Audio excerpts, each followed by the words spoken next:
Good morning, students. In today's class, we will study the next problem. Okay, that is from 2019 question paper. That is on petty cash. Okay, so let us see the problem. Enter the following transactions in an analytical cash flow. So you have to prepare an analytical petty cash flow. Okay, so date ಕೊಟ್ಟಿದ್ದಾರೆ, transactions ಕೊಟ್ಟಿದ್ದಾರೆ. ನೀವೇನು identify ಮಾಡೋದು, first you have to record all those things. Later you need to identify where it belongs. Okay, so first ಏನು ಮಾಡಬೇಕು, received cash from main cashier, that is rupees 1000. The cash which you have received from main cashier is rupees 1000. Okay, so what you will be writing that particular thing. So ಏನಂತ ಬರೆಯುತ್ತೀರಾ ಅದನ್ನ, cash received ಅಂತ ಬರೆಯುತ್ತೀರಾ. Okay, that is cash received. Cash received. Okay, so cash received ಅಂತ ಬರೆದು date ಬರೆಯಿರಿ. ಯಾವಾಗ receive ಆಗಿದೆ, on 1/4/2017 amount received. ಎಷ್ಟು receive ಮಾಡ್ಕೊಂಡಾರೆ, 1000 from main cashier. That is 1000 amount received column ಗೆ ಬರೆಯಬೇಕು. Amount received column ಗೆ ಬರೆಯಬೇಕು. Okay, next ಏನು ಮಾಡಬೇಕು, ಏನೇನು ಖರ್ಚು ಮಾಡಿದ್ರಿ ಎಲ್ಲಾನು ಹಚ್ಕೋಬೇಕು. ಹೌದಾ? ಸೊ ಫಸ್ಟ್ 5th date ಗೆ spent for postage. ಹೌದಾ? So 5th date 5/4/17 postage. So postage, we'll write here postage and yes, customer postage is 140. So we'll write here the amount paid for 140. Amount paid for 140 rupees per. Next is the traveling expenses. ಹೌದಾ? Traveling expenses. Okay, so traveling expenses ಎಷ್ಟಿದೆ, 260. We'll write here 260. date ಎಷ್ಟಿದೆ, 10/4/2017. ಅದೇ ರೀತಿ next purchase stationery. Okay, so ಎಷ್ಟು ಖರ್ಚಾಗಿದೆ, 120. So we'll write here 120. Date of 18/4/2017. See the next one, paid for office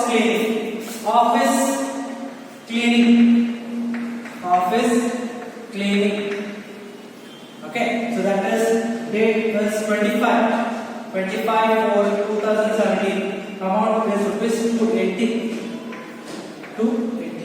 So ಎಲ್ಲ expenses ಗಳನ್ನ ಏನೇನಿತ್ತು ಅಷ್ಟು ಎಕ್ಸ್ಪೆನ್ಸಸ್ ಗಳನ್ನ ಇಟ್ಕೋಬೇಕು. as it is ಎದರ ಸಂಬಂಧ ಬರಬಹುದು, ಈಗ ಇದ್ರ postage ಖರ್ಚು ಮಾಡಿ, ಇದ್ರ ಟ್ರಾವೆಲಿಂಗ್ ಎಕ್ಸ್ಪೆನ್ಸ್ ಖರ್ಚು ಮಾಡಿ, ಇದ್ರ ಸ್ಟೇಷನರಿ ಖರ್ಚು ಮಾಡಿ, ಇದ್ರ ಆಫೀಸ್ ಕ್ಲೀನಿಂಗ್ ಖರ್ಚು ಮಾಡಿ. ಓಕೆ, ಅದನ್ನೆಲ್ಲ ಈ ರೀತಿ ಹಚ್ಕೊಂಡಾದ್ಮೇಲೆ ಓಕೆ, ಇನ್ನೊಂದು total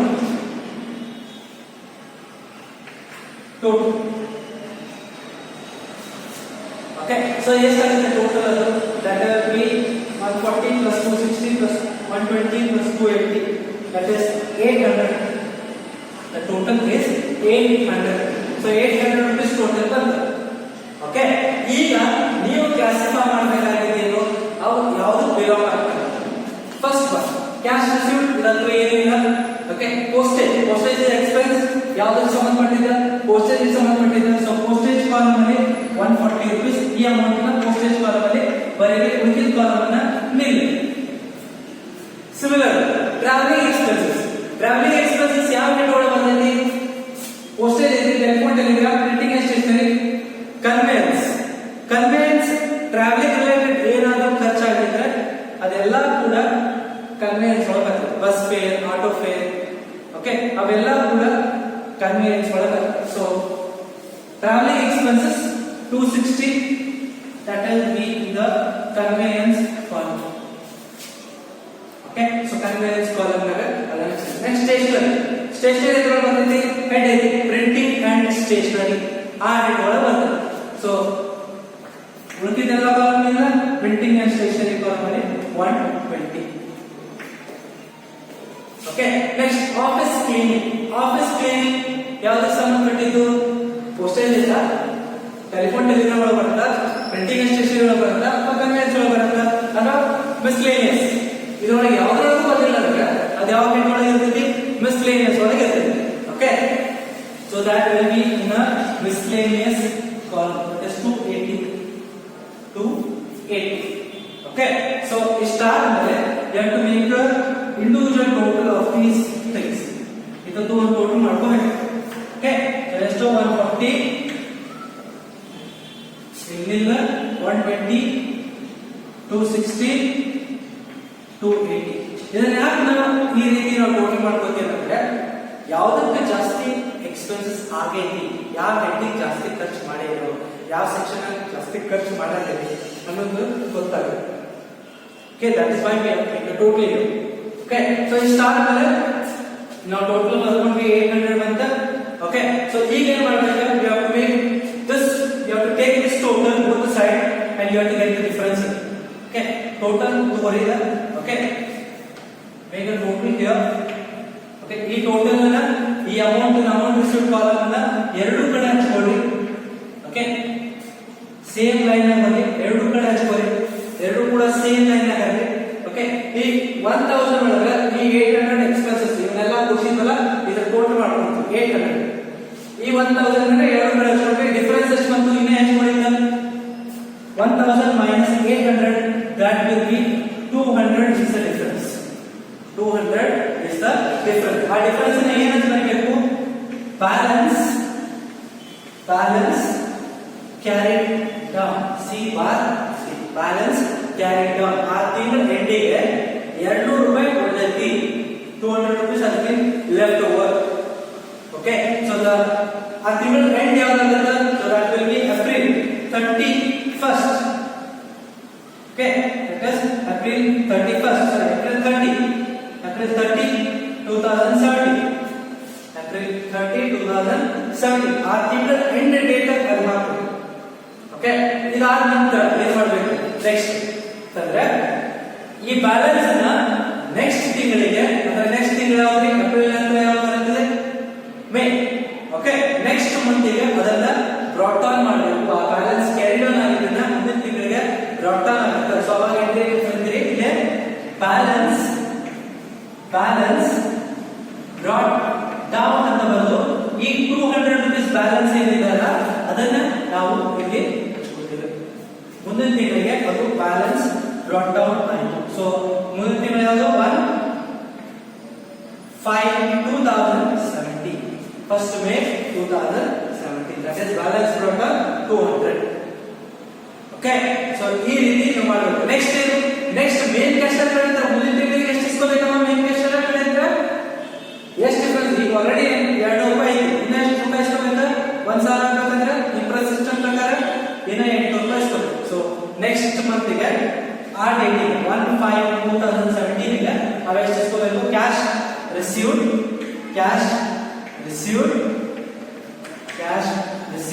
that is the difference amount which we have to get is 800. Okay, so this will be the procedure to solve this particular petty cash. Okay, easy ಇದೆ ಇದು. Just ನೀವು ಏನು ಮಾಡಬೇಕು, ಐಡೆಂಟಿಫೈ ಮಾಡಬೇಕು, ಫಸ್ಟ್ ಬರ್ಕೊಂಡ್ಬಿಡ್ರಿ ಎಲ್ಲ. Okay, cash received ಅಂತ amount received ಮೇಲೆ ಹಚ್ಚಬೇಕು. ಉಳಿದಿದ್ದ ಎಲ್ಲ ಐಟಮ್ಸ್ ಗಳನ್ನ ಪಾಸ್ ಮಾಡಿ, ಎಲ್ಲ ಐಟಮ್ಸ್ ಆಸ್ ಇಟ್ ಇಸ್ ಎಷ್ಟಕ್ಕೆ ಎಕ್ಸ್ಪೆನ್ಸ್ ಆಗಿದೆ ಎಲ್ಲ ಬರೆದು ಅಮೌಂಟ್ ಪೇಡ್ ಕಾಲಮ್ ಹಚ್ಚಿ ಅದನ್ನು ಟೋಟಲ್ ಮಾಡಿ ಇಟ್ಕೋಬೇಕು. ಆ ನಂತರ ಅವನ್ನ ಕ್ಲಾಸಿಫೈ ಮಾಡಿ ಯಾವ್ದಕ್ಕೆ ಬಿಲಾಂಗ್ ಆಗ್ತವೆ. ಓಕೆ, ಟ್ರಾವೆಲಿಂಗ್ ರಿಲೇಟೆಡ್ ಏನಾರ ಇದೆ ಅಂದ್ರೆ ಕನ್ವೀನಿಯನ್ಸ್ ತಗೊಂಡು printing, paper, pencil, rubber, okay, all those utilities, so that will come in the printing and stationery.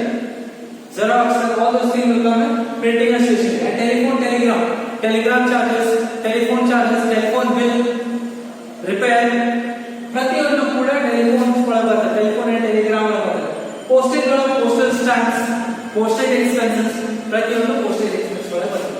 ಮತ್ತೆ ಇವೆಲ್ಲ ಅಷ್ಟೊಂದ್ರೊಳಗೆ ಯಾವ ಬರುದಿಲ್ಲ ಅದೆಲ್ಲ ಮಿಸ್ಲೇನಿಯಸ್ ಬರುತ್ತೆ. ಓಕೆ, ಎಕ್ಸಾಂಪಲ್ ರಿಫ್ರೆಶ್ಮೆಂಟ್ ಆಗಿರ್ಬೋದು, ಟೀ ಬೆವರೇಜಸ್ ಆಗಿರ್ಬೋದು, okay, coffee, tea beverages, sanitation ಅಂದ್ರೆ ಕ್ಲೀನಿಂಗ್ ಚಾರ್ಜಸ್, ಸ್ಯಾನಿಟೇಷನ್, ಓಕೆ, ಅದೆಲ್ಲ ಕೂಡ ಮಿಸ್ಲೇನಿಯಸ್ ಬರುತ್ತೆ. ಓಕೆ, ಇದೊಂದು ನೆನಪಿಟ್ಟು. Okay, I hope you understand this. Will move on to next one. So next topic, that is double column cash book. ನಾವು single column cash book ಕಲ್ತಿದ್ವಿ previously. So single column cash book ಒಳಗೆ ಏನ್ ಬರ್ತಿತ್ತು, ಒಂದೇ column ಬರ್ತಿತ್ತು, ಒಂದೇ amount column ಬರ್ತಿತ್ತು, that is receipts as well as payments and ಅಲ್ಲಿ ಒಂದೇ ಅಮೌಂಟ್ ಕಾಲಮ್ ಬರ್ತಿತ್ತು. is regarding the cash. Okay, double column cash book, it is one of the types of cash book, and that is the second type of cash book. In this cash book there are two columns, so ಎರಡು ಕಾಲಮ್ಗಳು ಇರ್ತವೆ. Okay, and of the amount of each side, ಪ್ರತಿ side ಕೂಡ ಪ್ರತಿ receipt side ಹಾಗೆ payment side ಎರಡು ಕಡೆ ಕೂಡ ಎರಡು ಕಾಲಮ್ ಎರಡು ಅಮೌಂಟ್ ಕಾಲಮ್ ಇರ್ತವೆ. Okay, to record both cash and bank transaction, cash transaction record ಮಾಡಬಹುದು, ಬ್ಯಾಂಕ್ ಟ್ರಾನ್ಸಾಕ್ಷನ್ಸ್ ಕೂಡ ರೆಕಾರ್ಡ್ ಮಾಡಬಹುದು. ಒಂದು ಕಾಲಮ್ ಅಲ್ಲಿ ಎರಡು ಸೆಕ್ಷನ್ ಅಂದ್ರೆ ಎರಡು ಸೈಡ್ ಟ್ರಾನ್ಸಾಕ್ಷನ್ಸ್ ಗಳನ್ನ ರೆಕಾರ್ಡ್ ಮಾಡಬಹುದು. ರಿಸಿಪ್ಟ್ ಸೈಡ್ ಒಳಗೆ ಎರಡು ಕಾಲಮ್ ಇರ್ತವೆ, that is regarding cash as well as bank. Payment side ಒಳಗೂ ಕ್ಯಾಶ್ ಇರ್ತದೆ, ಬ್ಯಾಂಕ್ ಇರ್ತದೆ. ಓಕೆ, ಸೊ ಇದಕ್ಕೆ ನಾವು ಏನಂತ ಹೇಳ್ತೀವಿ, ಡಬಲ್ ಕಾಲಮ್ ಕ್ಯಾಶ್ ಬುಕ್ ಅಂತ ಹೇಳ್ತೀವಿ. when you have two columns of amount of each side of the cash. So ಪ್ರತಿ ಸೈಡ್ ಗಳಲ್ಲಿ ಎರಡು ಕಾಲಮ್ ಇದ್ರೆ ಅವಾಗ ನೀವು ಅರ್ಥ ಮಾಡ್ಕೊಂಡ್ರೆ it is a double column cash book. ಯಾಕೆ ನಾವು ಡಬಲ್ ಕಾಲಮ್ ಕ್ಯಾಶ್ ಬುಕ್ ಮಾಡ್ತೀವಿ ಅಂತಂದ್ರೆ ಒಂದು reason, double column cash book ಒಳಗೆ ನಾವು ಯೂಶಲಿ ಬಿಸ್ನೆಸ್ ನಾಗ ಪೇಮೆಂಟ್ಸ್ ಮಾಡ್ಬೇಕಾದ್ರೆ, ನಾವು ಬಿಸ್ನೆಸ್ ನಡೆಸಬೇಕಾದ್ರೆ ಕ್ಯಾಶ್ ಎಲ್ಲ ಕ್ಯಾಶ್ ಆಗೋದಿಲ್ಲ. ಕೆಲವು ಟೈಮ್ ಮಾಡ್ತೀವಿ ಚೆಕ್ ಕೊಟ್ಟಿರ್ತೀವಿ. ಓಕೆ, ಸೊ ಅಂತ ಟ್ರಾನ್ಸಾಕ್ಷನ್ಸ್ ಗಳನ್ನ ನಾವು ಬಿಟ್ಟಿರ್ತೀವಿ. ಅದಕ್ಕೋಸ್ಕರ ನಾವು ಡಬಲ್ ಕಾಲಮ್ ಕ್ಯಾಶ್ ಬುಕ್ ಅನ್ನ ಪ್ರಿಪೇರ್ ಮಾಡ್ತೀವಿ. ಓಕೆ, ಕೆಲವೊಂದು ಪೇಮೆಂಟ್ಸ್ ಅನ್ನ ನಾವು ಕ್ಯಾಶ್ ಮಾಡಿರ್ತೀವಿ, ಕೆಲವೊಂದು ಪೇಮೆಂಟ್ಸ್ ಅನ್ನ ನಾವು ಚೆಕ್ ಮಾಡಿರ್ತೀವಿ. So that is why you have to maintain a bank. So bank column ಕೂಡ ಸಪರೇಟ್ ಆಗಿ ಬರಬೇಕು. ಸೊ ಅದಕ್ಕೆ ಡಬಲ್ ಕಾಲಮ್ ಕ್ಯಾಶ್ ಬುಕ್ ಅನ್ನ ನಾವು ಪ್ರಿಪೇರ್ ಮಾಡ್ತೀವಿ. Okay, so only cash related aspect ಇತ್ತಂದ್ರೆ cash book, simple cash book ಅನ್ನ prepare ಮಾಡ್ತೇವೆ. ಸೊ ಒಂದು ವೇಳೆ ಬ್ಯಾಂಕ್ ಟ್ರಾನ್ಸಾಕ್ಷನ್ಸ್ ಇದ್ರೆ will prepare the double column cash. Okay, so and one more important thing that in this particular double column cash book, that is contra entries. So ಇಲ್ಲಿ contra entries ಬರ್ತದೆ. ಏನ್ contra entries ಅಂತಂದ್ರೆ, ಈಗ ಒಂದು transaction, okay, ಒಂದು transaction ಎರಡು side entry ಆಗಿದೆ, receipt side ಹೋಗಿದ್ದು, ಪೇಮೆಂಟ್ ಸೈಡ್ ಹೋಗಿ. ಅದಕ್ಕೆ ನಾವೇನಂತ ಹೇಳ್ತೀವಿ ಅಂದ್ರೆ, ಅವಕ್ಕೆ ಅಂತ ಟ್ರಾನ್ಸಾಕ್ಷನ್ಸ್ ಗಳಿಗೆ ನಾವು ಹೇಳ್ತೀವಿ ಕಾಂಟ್ರಾ ಎಂಟ್ರೀಸ್ ಅಂತ. ಏನು contra entries? Entries made on both the debit and credit side of the double column cash book. Double column cash book ಒಳಗ ಡೆಬಿಟ್ ಸೈಡ್ ಬರ್ತಾವ, ಕ್ರೆಡಿಟ್ ಸೈಡ್ ಬರ್ತಾವ. ಡೆಬಿಟ್ ಸೈಡ್ ಅಂದ್ರೆ ರಿಸಿಪ್ಟ್ ಸೈಡ್ ಬರ್ತಾವ, payment side ಬರ್ತಾವ. So ಅಂತ transactions ಗಳಿಗೆ, ಅಂತ transaction ಅನ್ನ ನಾವೇನಂತ ಹೇಳ್ತೀವಿ, ಕಾಂಟ್ರಾ ಎಂಟ್ರೀಸ್. ಎಕ್ಸಾಂಪಲ್ ಹೇಳೋದಾದ್ರೆ, ಈಗ ನೀವು ಕ್ಯಾಶ್ ಅನ್ನ ಹೋಗಿ ಬ್ಯಾಂಕಿಗೆ ಹಾಕತ್ತೀರಿ ಅಂತ ತಿಳ್ಕೊಳ್ಳಿ. ಬ್ಯಾಂಕ್ ಕ್ಯಾಶ್ ಅನ್ನ ಬ್ಯಾಂಕಿಗೆ ಹಾಕತ್ತೀರಿ, ನಿಮ್ ಕಡೆ ಕ್ಯಾಶ್ ಐತಿ, ಅದನ್ನ ಬ್ಯಾಂಕಿಗೆ ಹಾಕತ್ತೆ. ಅವಾಗ ಏನಾಗುತ್ತೆ, ನೀವು ಕ್ಯಾಶ್ ಬ್ಯಾಂಕ್ ಹಾಕತ್ತೀರಂದ್ರೆ ಕ್ಯಾಶ್ ಹೋಗಿ ಬ್ಯಾಂಕ್ ಬೀಳತ್ತೆ, ಬ್ಯಾಂಕ್ ರಿಸೀವ್ ಮಾಡ್ಕೊಳತ್ತೆ. ಓಕೆ, ಒಂದ್ ಕಡೆ ಪ್ಲಸ್ ಅಂತ ಒಂದ್ ಕಡೆ ಮೈನಸ್ ಅಂತ. ನಮ್ ಕ್ಯಾಶ್ ಹೋದ ಬ್ಯಾಂಕ್ ನಾಗ ಬ್ಯಾಲೆನ್ಸ್ ಆಗ್ತದೆ, ಹೌದಾ? ಸೊ ಎರಡು ಕಡೆ ಎಫೆಕ್ಟ್ ಇದೆ. ಸೊ ಅದಕ್ಕೋಸ್ಕರ ಒಂದ್ ಕಡೆ ರಿಸಿಪ್ಟ್ ಆದ, ಒಂದ್ ಕಡೆ ಪೇಮೆಂಟ್. ಕಾನ್ಸೆಪ್ಟ್ ಎಲ್ಲ ಒಂದ್ ಕಡೆ ರಿಸಿಪ್ಟ್ ಆದ, ಒಂದ್ ಕಡೆ ಪೇಮೆಂಟ್ ಆದ ಅಂದ್ರೆ ರೊಕ್ಕ ಹೋಯ್ತು ಬ್ಯಾಂಕ್. ಓಕೆ, ಕ್ಯಾಶ್ ಬ್ಯಾಲೆನ್ಸ್ ಕಡಿಮೆ, ಬ್ಯಾಂಕ್ ಬ್ಯಾಲೆನ್ಸ್ ಜಾಸ್ತಿ. ಓಕೆ, ಸೊ ಅದಕ್ಕೆ ಒಂದ್ ಟ್ರಾನ್ಸಾಕ್ಷನ್ ಇಂಥ ಟ್ರಾನ್ಸಾಕ್ಷನ್ ಇರ್ತಾವ, ಎಫೆಕ್ಟ್ ಆಗ್ತವೆ ಎರಡು ಕಡೆ. ಸೊ ಅಂತಾವಿದ್ದಾಗ ಕಾಂಟ್ರಾ ಎಂಟ್ರೀಸ್ ಬರ್ತದೆ. ಪ್ರಾಬ್ಲಮ್ ಮಾಡ್ಬೇಕಾದ್ರೆ ಅದನ್ನ ಮತ್ತೆ ಫರ್ದರ್ ಜಸ್ಟಿಫೈ ಮಾಡ್ತಾರೆ. Okay, so contra entries meaning ತಗೊಂಡ್ರೆ, entries made on both the debit and credit side of the double column cash to record a single transaction. One single transaction ಎರಡು ಕಡೆ effect ಆಗಿರ್ತೈತಿ ಅಂತ entries ಅನ್ನ ಎರಡು ಕಡೆ entry ಮಾಡ್ತೀವಿ. ಅಂತ ಎಂಟ್ರಿನ ಏನಂತ ಹೇಳ್ತೀವಿ, ಕಾಂಟ್ರಾ ಎಂಟ್ರೀಸ್ ಅಂತ ಹೇಳ್ತೀವಿ. ಓಕೆ, ನಾ ಬರೀ ರೊಕ್ಕ ಡೆಪಾಸಿಟ್ ಮಾಡಿದಷ್ಟೇ ಹೇಳಿದ್ದಲ್ಲ, ಸೊ ವಿಡ್ರಾ ಮಾಡಿದ್ರು ಕೂಡ ಎರಡು ಕಡೆ ಎಫೆಕ್ಟ್ ಆಗುತ್ತೆ. ಕ್ಯಾಶ್ ಕಡಿಮೆ, ಕ್ಯಾಶ್ ಬ್ಯಾಲೆನ್ಸ್ ಜಾಸ್ತಿ ಆಗೈತಿ, ಬ್ಯಾಂಕ್ ಬ್ಯಾಲೆನ್ಸ್ ಕಡಿಮೆ ಆಗುತ್ತೆ, ಅಲ್ಲೂ ಕೂಡ ಕಾಂಟ್ರಾ ಎಂಟ್ರಿ ಎಮರ್ಜ್ ಆಗುತ್ತೆ. And one more thing we will not record in this particular double column cash book is that we will not record the credit transaction. Credit transactions ಗಳನ್ನ record ಮಾಡುವುದಿಲ್ಲ, ಉದುರಿ transactions record ಮಾಡೋದಿಲ್ಲ. ಬರೀ cash ಆಗಿರಬೇಕು ಅಥವಾ bank ಆಗಿರಬೇಕು, check ಆಗಿರಬೇಕು. Okay, so ಅಂತ ಟ್ರಾನ್ಸಾಕ್ಷನ್ಸ್ ಗಳನ್ನ ಮಾತ್ರ ನಾವು ರೆಕಾರ್ಡ್ ಮಾಡ್ತೀವಿ. Okay, that is regarding the double column cash book. Let us see the format. Okay, and we'll solve the problem.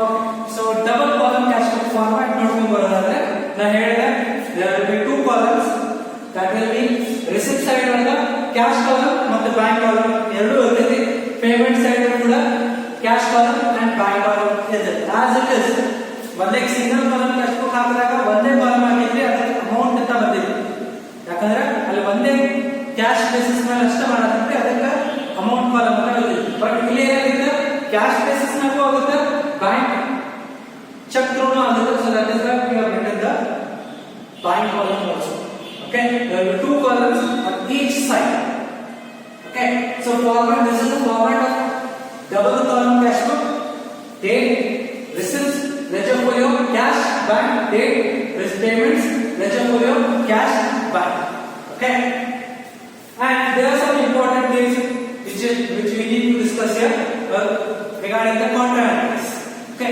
contra entries is a rule ಏನು just see the rule for contra entry if you deposit the money okay if you deposit the money what will be the entry that is cash to bank that will be on the receipt side that means cash to bank means first thing you need to mention okay so that is cash to bank means like this okay you have to write here cash and you have to write the amount in the bank column okay for depositing your money deposit ಮಾಡಬೇಕಾದ್ರೆ cash ಅಂತ ಬಂತು bank column ಗೆ amount ಹಚ್ಚಬೇಕು okay next ಇದನ್ನ ಹಚ್ಚಿದ್ರಿ debit side ಹಚ್ಚಿದ್ರಿ okay so debit side item ಮುಗಿತು payment side ಏನಿದೆ ಬ್ಯಾಂಕ್ ಟು ಕ್ಯಾಶ್ so ಏನು ಬರಬೇಕು ಬ್ಯಾಂಕ್ ಅಂತ ಬರಬೇಕು ಯಾವ ಅಮೌಂಟ್ ಯಾವ ಕಾಲಮ್ ಕ್ಯಾಶ್ ಹಚ್ಚಬೇಕು so ಕ್ಯಾಶ್ ಕಾಲಮ್ ಅಲ್ಲಿ ಅಮೌಂಟ್ ಅನ್ನು ನೀವು ಹಚ್ಚಬೇಕು ಓಕೆ ಇಷ್ಟು ಬರೆದು you have to write here C ಎರಡು ಕಡೆ C ಅಂತ ಬರೆಯಬೇಕು ಏನು C ಅಂತಂದ್ರೆ it represents of contract entry ಅಂತ ಏನು ಡೆಪಾಸಿಟ್ ಮಾಡಿದ್ರೆ ಏನು ಬರೆಯಬೇಕಪ್ಪ correct if you deposit the money cash to bank ನ ಗೊತ್ತಾ ಬ್ಯಾಂಕ್ ನಾಗ ಕ್ಯಾಶ್ ಬಂತು okay that is a thing here bank in ಸಂಬಂಧ ಕ್ಯಾಶ್ ಕಡಿಮೆ ಅಂತ ಅರ್ಥ okay so ಈ ಕಾನ್ಸೆಪ್ಟ್ ಅನ್ನು ಕರೆಕ್ಟ್ ಆಗಿ ನೆನಪಿಟ್ಕೊಳ್ಳಿ if you deposit money cash to bank cash ಇದ್ರೆ ಬ್ಯಾಂಕ್ ತಗೊಂಡ ಅಮೌಂಟ್ ಇರಬೇಕು ಬ್ಯಾಂಕ್ ಇದ್ರೆ ಕ್ಯಾಶ್ ತಗೊಂಡ ಅಮೌಂಟ್ ಇರಬೇಕು ಅಮೌಂಟ್ ಸೇವ್ ಇದೆ ಎರಡು ಅಮೌಂಟ್ ಸೇವ್ ಆ ಟ್ರಾನ್ಸಾಕ್ಷನ್ ಒಂದೇ ಅದ ಟ್ರಾನ್ಸಾಕ್ಷನ್ ಅಮೌಂಟ್ ಎರಡು ಕಡೆ ಹಚ್ಚಬೇಕು ಯಾಕಂದ್ರೆ ಅದು ಎರಡು ಕಡೆ ಎಫೆಕ್ಟ್ ಆಗುತ್ತೆ because we are dealing with receipt as well as payment it is a payment also it is a receipt also for the bank it is a receipt for the cash for the cash balance it is a payment so cash decreases bank balance increases so that is why we are making the contract this is regarding the deposit here okay this is regarding deposit ಅಂತಂದ್ರೆ ಅವಾಗ ಏನಂತ ಬರೀಬೇಕು cash ಇಂದ bank ಇಂದ cash okay ಉಳಿದಿದ್ದ ಏನು accept receipts ಮತ್ತು payments ಮಾಡ್ತಿದ್ರಿ ಅದ ಫಾರ್ಮ್ ರಿಸೀವ್ ಅಂತ ಬಂದ್ರೆ ರಿಸಿಪ್ಟ್ ಪೇಡ್ ಅಂತ ಬಂದ್ರೆ ಪೇಮೆಂಟ್ ಅವನ್ನೆಲ್ಲ ಹಚ್ಚು ಚೆಕ್ಲೆ ಮಾಡಿದ್ರೆ ಬ್ಯಾಂಕಿನ ಕಾಲಮ್ ಹಚ್ಚು ಓಕೆ ಎಕ್ಸಾಂಪಲ್ಸ್ ನೋಡೋಣ ನೆಕ್ಸ್ಟ್ ಒನ್ ಇದು ರಿಗಾರ್ಡಿಂಗ್ ಡೆಪಾಸಿಟ್ ಎರಡು ಎಂಟ್ರೀಸ್ ಆಗುತ್ತೆ ಓಕೆ ರಿಗಾರ್ಡಿಂಗ್ ವಿಡ್ರಾ ಮಾಡಿದ್ರೆ ರೊಕ್ಕ ತಕೊಂಡ್ರೆ ಅವಾಗ ಎಂಟ್ರಿ ಏನಾಗೈತಿ bank to cash that is on the receipt side ಏನು ಬರ್ತೀರಿ ಬ್ಯಾಂಕ್ ಅಂತ ಬರೋದು ಓಕೆ ಬ್ಯಾಂಕ್ ಅಂತ ಬರೋದು ಯಾವ ಕಾಲಮ್ ಹಚ್ಚಬೇಕು ಕ್ಯಾಶ್ ಕಾಲಮ್ ಹಚ್ಚಬೇಕು ಅಮೌಂಟ್ ಸೊ ಅಮೌಂಟ್ ಅನ್ನ ಕ್ಯಾಶ್ ಕಾಲಮ್ ಅಲ್ಲಿ ಹಚ್ಚಬೇಕು ನೆಕ್ಸ್ಟ್ ಕ್ಯಾಶ್ ಇಂದ ಬ್ಯಾಂಕ್ ಕಾಲಮ್ ಅದು ಯಾವ ಪೇಮೆಂಟ್ ಸೊ ಕ್ಯಾಶ್ ಅಂತ ಬರೋದು ಬ್ಯಾಂಕ್ ಕಾಲಮ್ ಅಲ್ಲಿ ಅಮೌಂಟ್ ಅನ್ನ ಹಚ್ಚಬೇಕು that is contra entry ಎರಡು ಕಡೆ C this is regarding withdrawal related ಇದೆ this is regarding withdrawal that is withdrawal ಇದ್ದಾಗ bank to cash to bank to cash column ಹಚ್ಚೋದು cash to bank ಕಾಲಮ್ ಹಚ್ಚೋದು deposit ಇದ್ರೆ cash to bank to cash okay ಈ rule ಅನ್ನ correct ಆಗಿ ನೆನಪಿಟ್ಕೊಂಡ್ರೆ easily solve ಮಾಡಕ್ಕಾಗುತ್ತೆ okay that is regarding the format of double column cash book okay and one more thing, initially ಏನಾರ cash ಅಂದ್ರೆ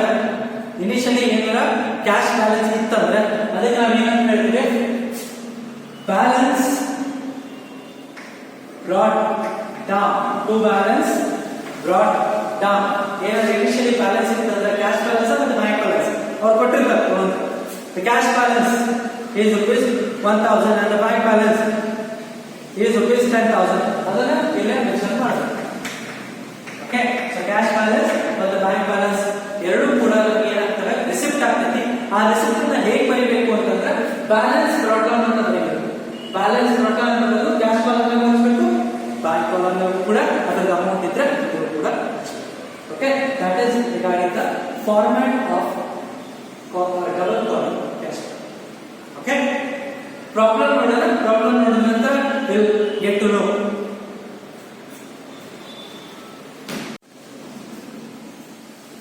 okay, so ಒಂದು problem ನೋಡ್ಕೊಂಡ್ಬಿಡೋಣ. Okay, so double column cash problem that is from 2019 question paper. Okay, let us see the problem. ಏನ್ ಕೊಟ್ಟಿದ್ದಾರೆ problem ನೋಡ್ಕೊಳ್ಳಿ. Data transaction, you have to prepare the double column cash flow. Prepare double column cash flow ಅಂತ ಕೊಟ್ಟಿದ್ದಾರೆ. Okay, so cash in hand, cash at bank. Initially, ಏನ್ ಕೊಟ್ಟಿದ್ದಾರೆ? On 1/4/2017, cash in hand rupees 50,000 and cash at bank rupees 10,000. ಅಂದ್ರೆ cash balance ಮತ್ತು bank balance. So cash balance ಮತ್ತು bank balance ನಮ್ಮ ಕಡೆ ಇದ್ದಿದ್ದ ಅದಕ್ಕೆ ನಾವು ಏನಂತ ಬರೀಬೇಕು? Balance brought down. Okay, so that is you have to write here to balance brought down. To balance brought down ಅಂತ ಬರೋದು. Date ಎಷ್ಟಿದೆ? 1/4/2017. 1/4/2017. To balance brought down ಅಂತ ಬರೋದು. So cash balance ಎಷ್ಟಿದೆ? 50,000 ಇದೆ. Bank balance ಎಷ್ಟಿದೆ? 10,000 ಇದೆ. We have to write here cash balance 50,000, bank balance 10,000. Okay, so cash balance is 50,000, bank balance is 10,000. So first entry is got over. Okay, see the next one. On 5/5/2017, cash sales rupees 25,000. Cash sales ಅಂದ್ರೆ ಏನು? Sale ಮಾಡಿದ್ರೆ cash ಸಿಕ್ಕಿದೆ ಅಂದ್ರೆ ಏನು? Receipt of payment. ರೊಕ್ಕ receive ಅಲ್ಲ, ಹೋಯ್ತು, ರೊಕ್ಕ ಬಂತಲ್ಲ, ಎದಲ್ಲ ಸೇಲ್ ಮಾಡಿದ್ರೆ ಬಂತಲ್ಲ. ಸೊ ಎಂಟ್ರಿ ಏನಂತ ಕರಿತೀರಿ? ಸೊ ರೊಕ್ಕ ಬಂದ್ರೆ ರಿಸಿಪ್ಟ್ ಸೈಡ್ ಟು ಸೇಲ್ಸ್, ಎದ್ರ ಸಂಬಂಧ ಸೇಲ್ ಮಾಡಿದ್ರೆ ಬಂದ್ರೆ ಟು ಸೇಲ್ಸ್ ಅಂತ ಬರೋದು. ಓಕೆ, ಟು ಸೇಲ್ಸ್ ಅಂತ ಬರೋದು. ನಮಗೆ ಏನ್ ಸಿಕ್ಕಿದೆ? ಕ್ಯಾಶ್ ಸಿಕ್ಕಿದೆ, ಚೆಕ್ ಸಿಕ್ಕಿದೆ. ಕ್ಯಾಶ್ ಸಿಕ್ಕಿದಲ್ಲ, ಸೊ ಕ್ಯಾಶ್ ಕಾಲಮ್ ಅಮೌಂಟ್ ನ ಮೆನ್ಷನ್ ಮಾಡಬೇಕು. That is 25,000. So that is sales. That is 5/4/2017. Okay, so bank column ಅಲ್ಲೇ ಇದೆ. ಯಾಕಂದ್ರೆ ಕ್ಯಾಶ್ ಬಂದಿದೆ, ಗೂಡ್ಸ್ ಸೆಲ್ ಮಾಡಿ ಕ್ಯಾಶ್ ಬಂದಿದೆ. ಸೊ ಅದು ಕ್ಯಾಶ್ ಕಾಲಮ್ ಅಮೌಂಟ್ ಇದೆ.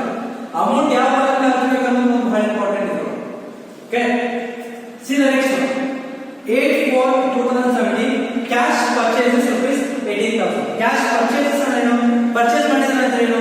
ಅದನ್ನ ಖರ್ಚು ಮಾಡಿದ್ರೆ ಅಂತ. ಖರ್ಚು ಮಾಡಿದ್ರೆ ಅಂದ್ರೆ ಯಾವ ಸೈಡ್? ಪೇಮೆಂಟ್ ಸೈಡ್ ಬರ್ತದೆ. ಓಕೆ, ಸೊ ಪೇಮೆಂಟ್ ಸೈಡ್ ಏನ್ ಮಾಡ್ತೀರಿ?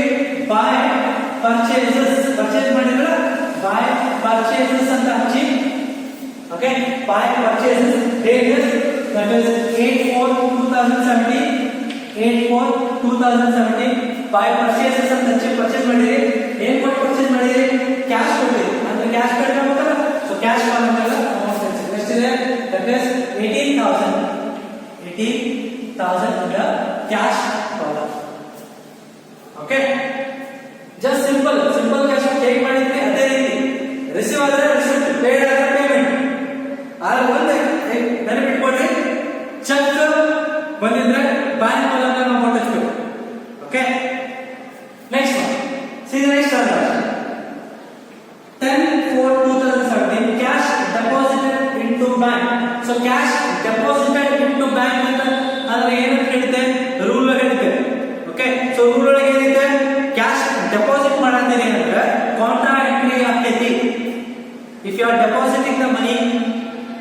into bank.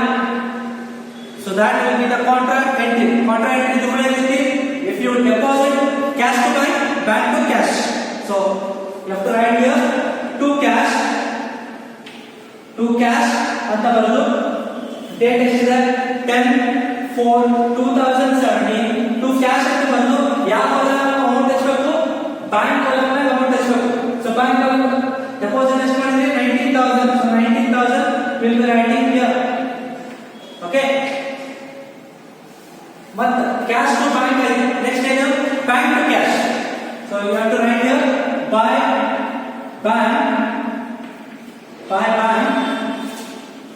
ಇಲ್ಲ cash column ಗೆ amount ಅನ್ನು mention ಮಾಡಿ. Okay, and you have to write here C contra entry. This is contra entry. If you deposit the money, deposit ಮಾಡಿದ್ರೆ our entry ಏನಿದೆ cash to bank, bank to cash. Date mention ಮಾಡಿ 10/4/2017. ಈ transaction ಈ 15 ದಿವಸದ transaction ಎರಡು ಕಡೆ entry ಆಗುತ್ತೆ. ಎರಡು ಕಡೆ ಯಾವುದು ರಿಸಿಪ್ಟ್ ಸೈಡ್ ಎಂಟ್ರಿ ಆಗುತ್ತೆ, ಪೇಮೆಂಟ್ ಸೈಡ್ ಎಂಟ್ರಿ ಆಗುತ್ತೆ. ರಿಸಿಪ್ಟ್ ಸೈಡ್ ಕ್ಯಾಶ್ ಅಂತ ಬ್ಯಾಂಕ್ ಕಾಲಮ್ ಗೆ, payment side bank to cash. ಇದನ್ನ ಕರೆಕ್ಟ್ ಆಗಿ ಹಾಕಬೇಕು. If you deposit the money cash to bank, bank to cash. Cash bank ಆಗುತ್ತೆ, ಬ್ಯಾಂಕ್ ಕ್ಯಾಶ್ ಕಡಿಮೆ ಆಗುತ್ತೆ because of the bank.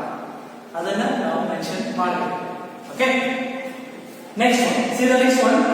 On 12/4/2017 telephone bill paid by check. Telephone bill ಅನ್ನು pay ಮಾಡಿದ್ರೆ ನಾವು payment. So by telephone bill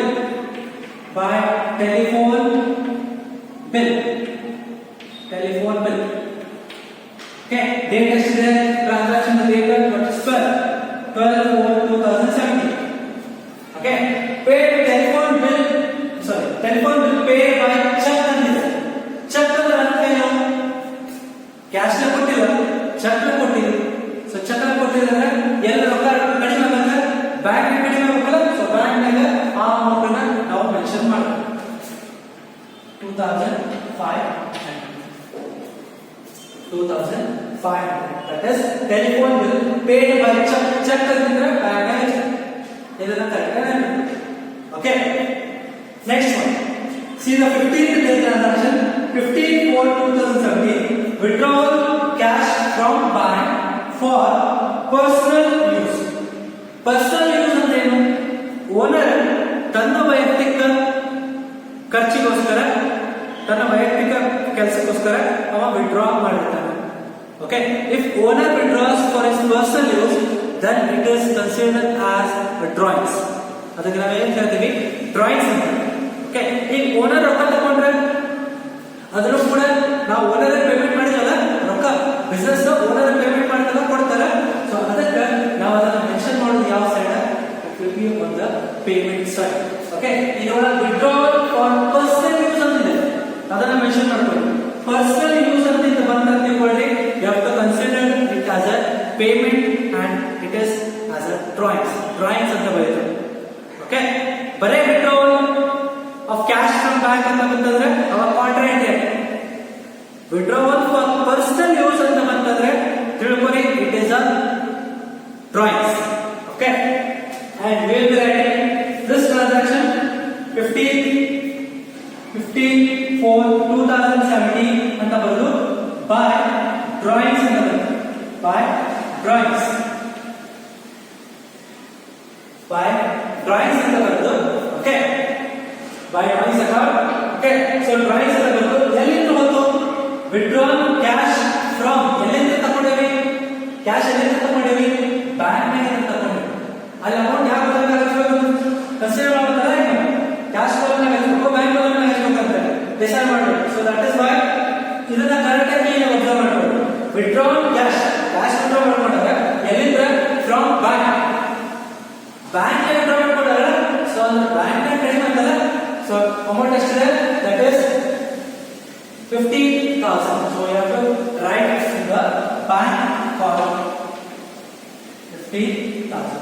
ಬರೇ withdrawn cash for personal use ಅಂತ ಕೊಟ್ಟಿದ್ರೆ ತಿಳ್ಕೊಳ್ಳಿ, ಅವಾಗ ಕ್ಯಾಶ್ ಕಾಲಮ್ ಅಮೌಂಟ್ ಎಷ್ಟು ಬೇಕಾಗಿತ್ತು, ಅದ 15,000 ಕ್ಯಾಶ್ ಕಾಲಮ್ ಆಗಿರ್ತದೆ. withdrawn cash for personal use ಅಂತ ಕೊಟ್ಟಿದ್ರು,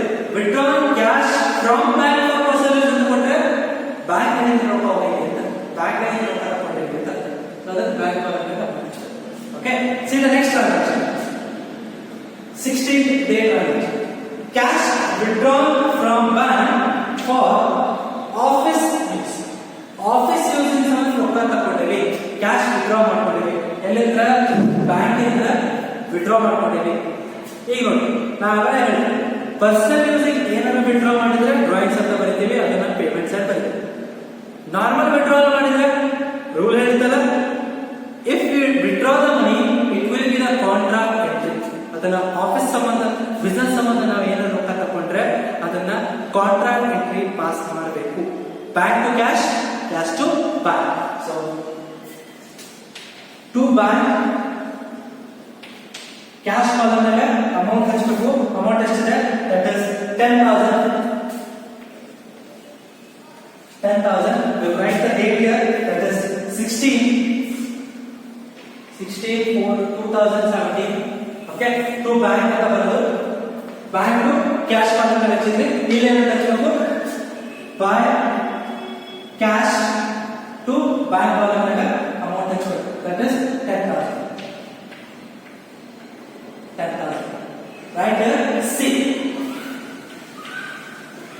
Okay, so right here C. Buying account. Okay, so ಏನದು ಕಾಂಟ್ರಾಕ್ಟ್ ಏನಂದ್ರೆ ವಿಡ್ರಾ ಮಾಡಿದ್ರೆ ರೊಕ್ಕ ವಿಡ್ರಾ ಮಾಡಿದ್ರೆ bank to cash, cash to bank. ಅಂದ್ರೆ ಬ್ಯಾಂಕ್ ಇಂದ ಕ್ಯಾಶ್ ಬಂದಾಗ ಕ್ಯಾಶ್ ಇಂದ ಬ್ಯಾಂಕ್ ಬರುತ್ತೆ. ಏನ್ ಬರ್ಕೊಂಡಿದೆ? 16/4/2017. Okay, that is the entry regarding this. Deposit ಮಾಡಿದ್ರೆ cash to bank, bank to cash.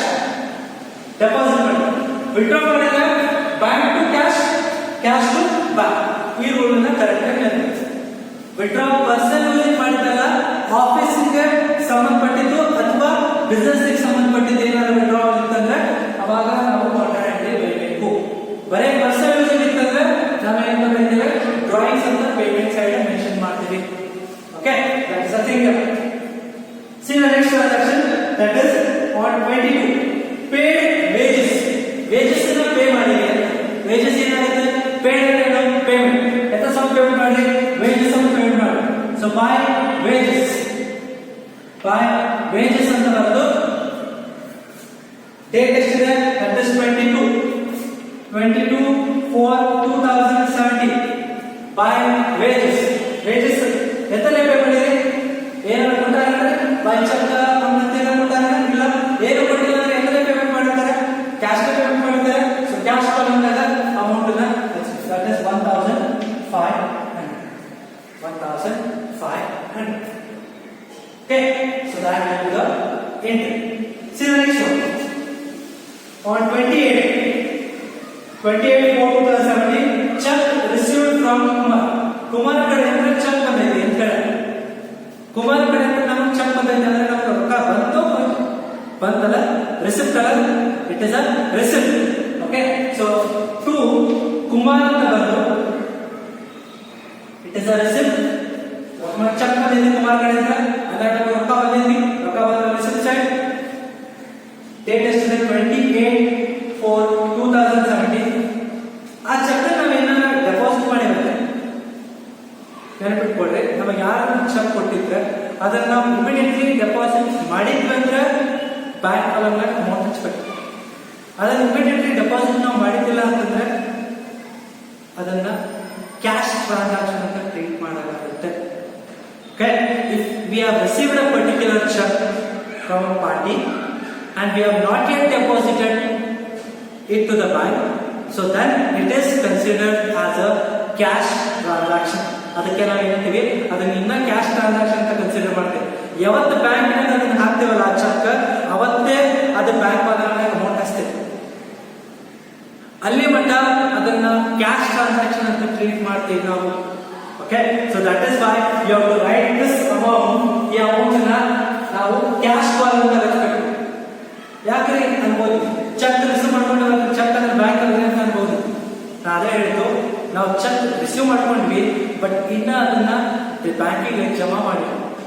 So ಜಮಾ ಮಾಡಿದಾಗ ಮಾತ್ರ ಅದು ಬ್ಯಾಂಕ್ ಕಾಲಮ್ನ ಬರುತ್ತೆ. ಜಮಾ ಮಾಡಿಲ್ಲ, ಸೊ ಅದಕ್ಕೋಸ್ಕರ ಅದನ್ನ ಕ್ಯಾಶ್ ಟ್ರಾನ್ಸಾಕ್ಷನ್ ಅಂತ ಟ್ರೀಟ್ ಮಾಡ್ತೀವಿ. Okay, that is why we have to write here 5,000 in the cash ಕಾಲಮ್ನಾಗ ಅಮೌಂಟ್ ಹಚ್ಚಿ. Okay, so that is all about the entries.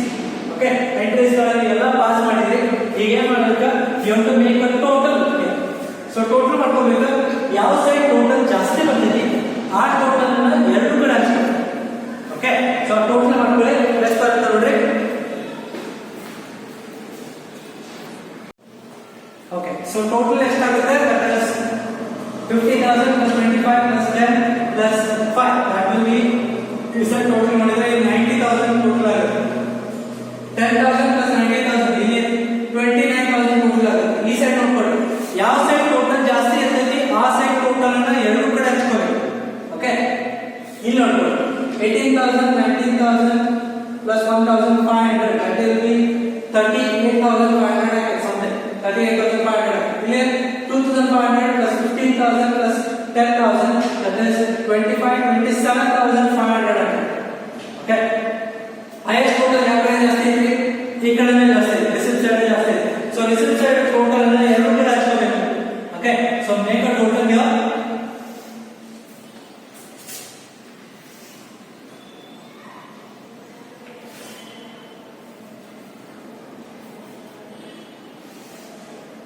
So make a total here. So total ಅನ್ನ ಎರಡು ಕಡೆ ಹಚ್ಕೊಳ್ಳಿ. So highest total ಯಾವ ಕಡೆ ಬರುತ್ತೆ? ಈ ಕಡೆ ಬರುತ್ತೆ. So 50,000 plus 25 plus 10 plus 5 that is 90,000. 90,000 total ಬರುತ್ತೆ. ಈ side 10,000 plus 90,000 that is 29,000. Okay, ಈ ಟೋಟಲ್ ಅನ್ನ, ಈ highest total ಅನ್ನ ಎರಡು ಕಡೆ ಹಚ್ಕೊಳ್ಳಿ. ಎಷ್ಟು? 10,000 sorry. This is 90,000 and one that is 29,000. So highest total ಅನ್ನ ಎರಡು ಕಡೆ ಹಚ್ಕೊಂಡಿದ್ದೇವೆ. ಓಕೆ, ಸೊ highest total ಎರಡು ರಿಸಿಪ್ಟ್ ಸೈಡ್ ಇದಾವೆ. ಸೊ ಅವನ್ನ ಎರಡು ಕಡೆ ಹಚ್ಕೊಂಡಿದೆ. ಓಕೆ, ಈಗ ನಂತರ ಈಗ ಏನ್ ಮಾಡಬೇಕು ಅಂತಂದ್ರೆ ಈ ಟೋಟಲ್ ಒಳಗೆ ನೀವು ಎಲ್ಲಾನು ಕಳಿಬೇಕು. ಈ ಕ್ಯಾಶ್ ಟೋಟಲ್ ಏನಿದೆ 90,000. ಈ ಟೋಟಲ್ ಒಳಗೆ ಎಲ್ಲ ಡಿಡಕ್ಟ್ ಮಾಡಿ, ಕ್ಯಾಶ್ ಕಡೆ ಇದ್ದು ಎಲ್ಲ ಡಿಡಕ್ಟ್ ಮಾಡಿ, you will get, so that is this is 38,500 deduct ಆಗುತ್ತೆ. So 38,500 deduct ಆದ್ರೆ that will be 51,500. So that is 51,500. 51,500 is the difference. Okay, and 29,000 minus 10,000 minus 15,000 minus 2,500, the difference will be 1,500. The difference is 1,500. Okay, 29,000 ಒಳಗೆ ಇದೆಲ್ಲ ಕಳೆಯಿರಿ, ಎಷ್ಟು ಬರ್ತದೆ? 1,500 difference ಬರುತ್ತೆ. ಈ difference ಬಂದಿದ್ದು ನಾವು ಏನಂತ ಬರೀಬೇಕು? by balance carried down. by balance carried down ಅಂತ ಬರೋದು ಆ ತಿಂಗಳ ಎಂಡ್ ಡೇಟ್ ಹಾಕಬೇಕು. ಸೊ ಈ ತಿಂಗಳ ಯಾವುದು? April. So April 31st April 30, 2000, April 31st or 30, that particular day. Okay, by balance brought carried down ಅಂತ ನಾವು ಅದನ್ನ ಮೆನ್ಷನ್ ಮಾಡ್ತೀವಿ. ಅದನ್ನ ಮುಂದಿನ ತಿಂಗಳಿಗೆ ಬ್ರಾಟ್ ಅಪ್ ಮಾಡ್ತೀವಿ. ಮುಂದಿನ ತಿಂಗಳು ಯಾವುದು? ಏಪ್ರಿಲ್ ಅಂದ್ರೆ ಯಾವುದು ಬರ್ತೈತಿ? May. So that is the right here 1/5/2017 balance so to balance brought down. To balance brought down. To balance brought down ಅಂತ ಬರೋದು ಇವೇನ್ ಬ್ಯಾಲೆನ್ಸಸ್ ಇತ್ತು. ಓಕೆ, ಸೊ ಈ ಬ್ಯಾಲೆನ್ಸಸ್ ಗಳನ್ನ ನಾವು ಇಲ್ಲಿ ಬರೀಬೇಕು. That is 51,500 and 1,500. Okay, so this is a problem based on double column cash. This is how we solve this particular problem. ಜಾಸ್ತಿ differences ಇಲ್ಲ, ಒಂದು ಚೇಂಜಸ್ ಬರುತ್ತೆ. ಓಕೆ, ಏನು ಅಂತಂದ್ರೆ regarding the cash balance and bank balance, ಅದೇ ಕೂಡ balance problem ಅಂತ ಬರ್ತಿದ್ರಿ, ಅಲ್ಲಿ ಕ್ಯಾಶ್ ಬ್ಯಾಲೆನ್ಸ್ ಅಷ್ಟೇ ಬರ್ತಿದ್ರಿ, ಸಿಂಪಲ್ ಕ್ಯಾಶ್ ಕೊಡ್ತಾರೆ. ಇಲ್ಲಿ ಬ್ಯಾಂಕ್ ಬ್ಯಾಲೆನ್ಸ್ ಕೊಡ್ತಾರೆ. ಸೊ ಅದಕ್ಕೆ ಬ್ಯಾಂಕ್ ಬ್ಯಾಲೆನ್ಸ್ ಕೂಡ ಒಂದು change. Okay, next quarter entry ಬರ್ತದೆ. ಯಾವಾಗ ಡೆಪಾಸಿಟ್ ಮಾಡಿದ್ರೆ ವಿತ್ಡ್ರಾ ಮಾಡಿ, ಡೆಪಾಸಿಟ್ ಮಾಡಿದ್ರೆ cash to bank, bank to cash. ಆ ಟ್ರಾನ್ಸಾಕ್ಷನ್ ಅಮೌಂಟ್ ಎರಡು ಕಡೆ ಬರಬೇಕೈತಿ. ಕ್ಯಾಶ್ ಟು ಬ್ಯಾಂಕ್ ಅಂತ ಬರೋದು, ಈಗ ಬ್ಯಾಂಕ್ ಟು ಕ್ಯಾಶ್ ಅಂತ ಬರೋದು ಅಮೌಂಟ್ ಅನ್ನ ಮೆನ್ಷನ್ ಮಾಡಬೇಕು, ಡೆಪಾಸಿಟ್ ಮಾಡಿ. ಓಕೆ, ವಿಡ್ರಾ ಮಾಡಿದ್ರೆ ಅವಾಗ ಏನಂತೀರಿ, bank to cash, cash to bank. Bank ಇದ್ರೆ ಕ್ಯಾಶ್ ಅಮೌಂಟ್ ಮಾಡಬೇಕು, ಕ್ಯಾಶ್ ಇದ್ರೆ ಬ್ಯಾಂಕ್ ಅಮೌಂಟ್ ಮಾಡಬೇಕು.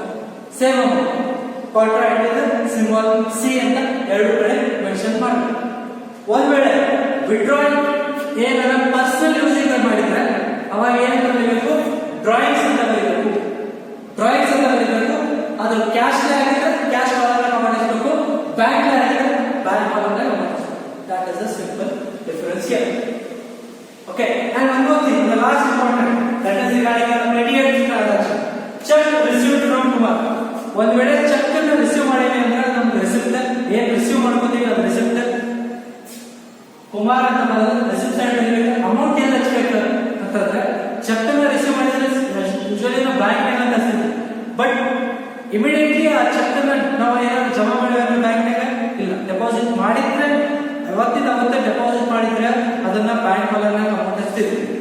ಆದ್ರೆ ಅದನ್ನ ಅವತ್ತ ನಾವು ಡೆಪಾಸಿಟ್ ಮಾಡಿಲ್ಲ, ರಿಸೀವ್ ಮಾಡ್ಕೊಂಡಿವೆ, ಅದನ್ನ ಕ್ಯಾಶ್ ಟ್ರಾನ್ಸಾಕ್ಷನ್ ಟ್ರೀಟ್ ಮಾಡಿ. ಅವತ್ತ ನಮಗೆ ರೊಕ್ಕ ಬಂದೈತಿ, ಚೆಕ್ ಬಂದೈತಿ, ಆದ್ರೆ ಅದನ್ನ ನಾವು ಟ್ರೀಟ್ ಮಾಡೋದು ಕ್ಯಾಶ್ ಟ್ರಾನ್ಸಾಕ್ಷನ್ ಟ್ರೀಟ್ ಮಾಡ್ತೀವಿ. ಅದಕ್ಕೆ ಕ್ಯಾಶ್ ಕಾಲಮ್ ಬಳಸ್ತೀವಿ. If the cheque is not yet deposited into the bank, it should be treated as a cash transaction.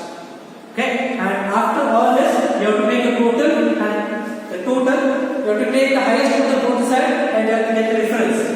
That difference will be balance carried down. The difference is balance carried down ಅಂತ ಹೇಳ್ತೇವೆ. ಅದರ balance ರೊಕ್ಕ ಅದನ್ನ ಮುಂದಿನ ತಿಂಗಳಿಗೆ balance ರೊಕ್ಕ ಅಂತ ಮಾಡಿ ಆ ಅಮೌಂಟ್ಸ್ ನ ನಾವು ಹಂಚಬೇಕಾಗುತ್ತೆ. Okay, that is regarding the double column cash. Okay, I hope you understand this. We will solve two more problems in this particular chapter regarding the double column cash flow. See you in the next class.